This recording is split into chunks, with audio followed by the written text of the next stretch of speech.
Thank you, Father Jim. I think to answer the question, where is the political will to stop the war in Syria and in Iraq, it will take a few days.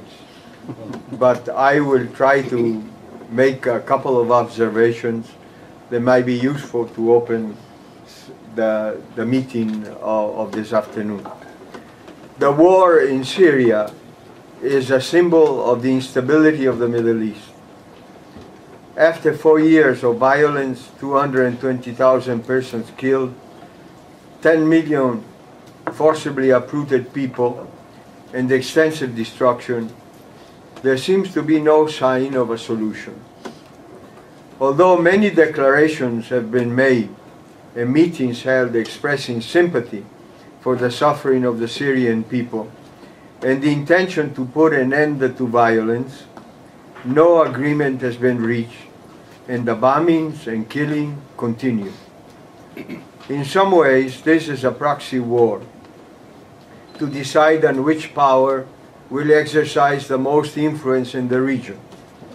In fact, if the first circle of the conflict is that between the government and its opponents, the second is that of Sunni countries and communities versus Shia ones, and the third implicates the great powers of the United States and the Russian Federation.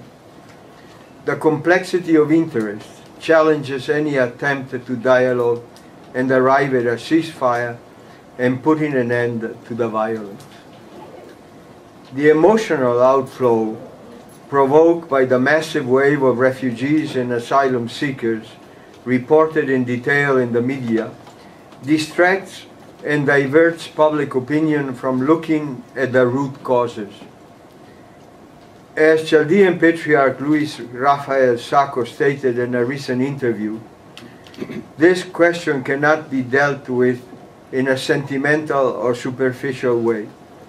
What is required here is discernment. The only lasting solutions are those which can be implemented on the ground. These kinds of solutions need time and patience in getting processes going and guiding them. But this does not seem to interest national leaders and international organizations. They prefer to let the public's emotions influence their action. Among the questions raised by the persistence of the conflict, a critical one regards the role of international institutions. Their inability or indifference to bring about solutions risks to weaken the entire multilateral system.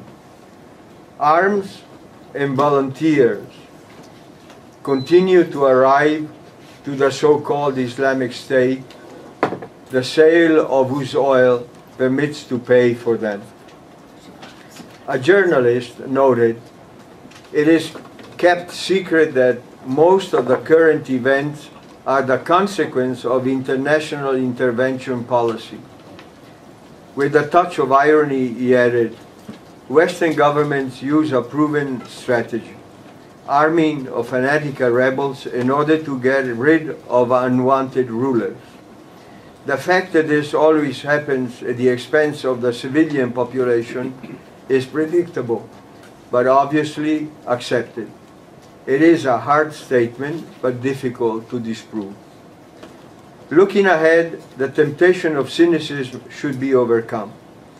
The biblical exodus from Syria and from other countries may force political leaders to take a new look at the root causes of this war and their responsibility in starting it. The violation of the human rights of people who bear the effects of the conflict would demand a coordinated action to protect them.